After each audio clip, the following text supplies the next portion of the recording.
Break के बाद एक बार सभी दर्शकों का एक बार फिर से अन्नदाता में स्वागत है। चलिए रुक करते हैं अगली कड़ी की ओर। बरसात का मौसम चल रहा है, ऐसे में अधिकतर बारिश का पानी यूं ही बहकर नदी नालों में चला जाता है। यदि गांव का पानी गांव में, खेत का पानी खेत में इकट्ठा किया जाए तो पीने के पानी की गंभीर समस्या से तो बच ही सकते हैं, साथ ही फसलों और बागों की सिंचाई करके अधिक पैदावार ली जा सकती है। तो वर्षा जल का संग्रहण किस तरह से किया जाए, इस बारे में जानकारी देने के लिए हमारे बीच में उपस्थित हैं डॉक्टर SM यादव।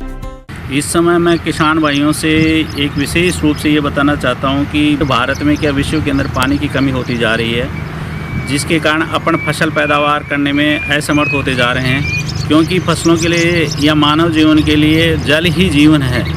कुछ ही योजनाएं चलाई गई है, जिनके अंदर एक खेत तलाई योजना भी एक मुख्य है।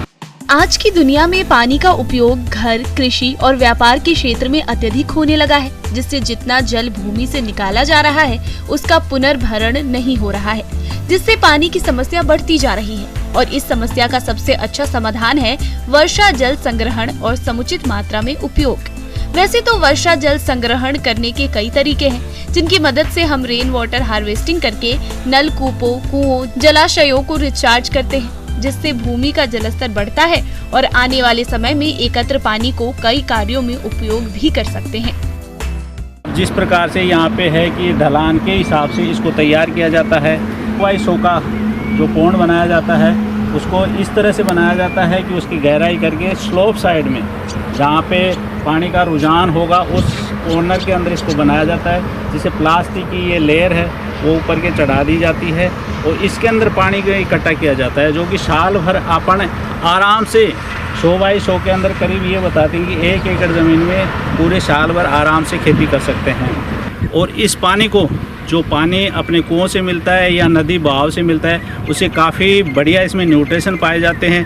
क्योंकि जो कुएं का पानी होता है उसमें तो कई जगह न्यूट्रिएंट्स कम होते हैं, pH ज़्यादा होता है, उसकी कंपैरिजन करें तो ये काफ़ी अच्छा होता है। बगीचों के अंदर चलाने के लिए बहुत ही अच्छी चीज़ है। ड्रिप्स के माध्यम से बगीचों काफ़ी अच्छी, करीबन 2 हेक्टेयर बगीचा आप आराम से सिंचित कर सकते हैं, जिससे पैदावार भी होगी, साथ साथ पानी की बचत भी होगी। इसलिए किसान भाइयों से निवेदन है कि ज़्यादा से ज़्यादा ये खेत तलाई बनाएं, जिससे कि पानी की बचत तो हुई होगी। क्योंकि आगे वाली जनरेशन में अपने को बचाना है तो पानी ही एक ऐसी चीज़ है जिसको अपने को बचाना पड़ेगा। बूंद बूंद यानी कि घी की तरह इसको यूज़ करना पड़ेगा। उसका सबसे बड़ा उपाय यही है कि आप खेत तलाई बनाएं। अपने बरसात का पानी जहाँ भी बह करके मकानों से भी इसको कनेक्ट किया जा सकता है, क्योंकि मकानों की छत है, ये बिल्डिंग है, इसके पानी हमने इस हिसाब से कनेक्ट किया है आगे बह करके इसमें खेत तलाई के अंदर आता है। क्योंकि जो पानी बह करके वेस्टेज चला जाएगा उसकी कोई इम्पोर्टेंस है नहीं।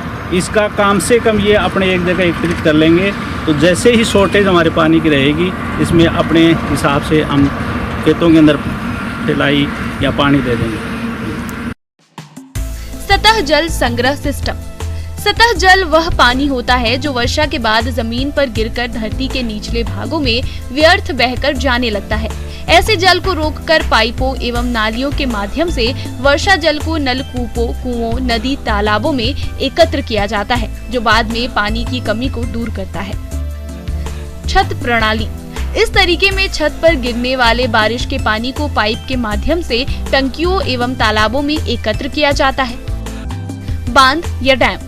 बड़े बड़े बांध के माध्यम से वर्षा के पानी को बहुत ही बड़े पैमाने में रोका जाता है, जिन्हें गर्मी के महीनों में या पानी की कमी होने पर बिजली उत्पादन, कृषि और नालियों के माध्यम से घरेलू उपयोग में भी इस्तेमाल में लाया जाता है। जल संरक्षण के मामले में बांध बहुत उपयोगी साबित हुए हैं। भूमिगत टैंक। यह भी एक बेहतरीन तरीका है, जिसके माध्यम से हम भूमि के अंदर वर्षा के पानी को संरक्षित रख सकते हैं। इस प्रक्रिया में वर्षा जल को एक भूमिगत गड्ढे में भेज दिया जाता है, जिससे भूमिगत जल की मात्रा बढ़ जाती है।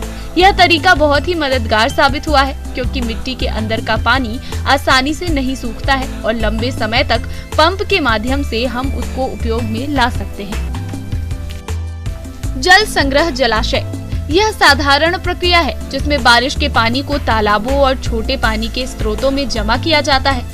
इस तरीके में जमा किए हुए जल को ज्यादातर कृषि के कार्यों, बागवानी में लाया जाता है। वर्षा जल संचयन के फायदे।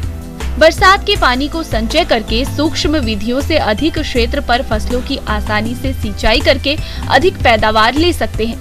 बागवानी में ड्रिप के माध्यम से सिंचाई करके अधिक फलोत्पादन ले सकते हैं। पशुपालन व्यवसाय में संचित वर्षा जल को ले सकते हैं। इसके अलावा घरेलू कार्यों जैसे घर की साफ सफाई, वाहनों की साफ सफाई में ले सकते हैं। इन सबको ध्यान में रखते हुए आज से ही व्यर्थ बह जाने वाले वर्षा जल का संग्रहण करना शुरू करें और भविष्य में आने वाली पानी की गंभीर समस्या से बचें।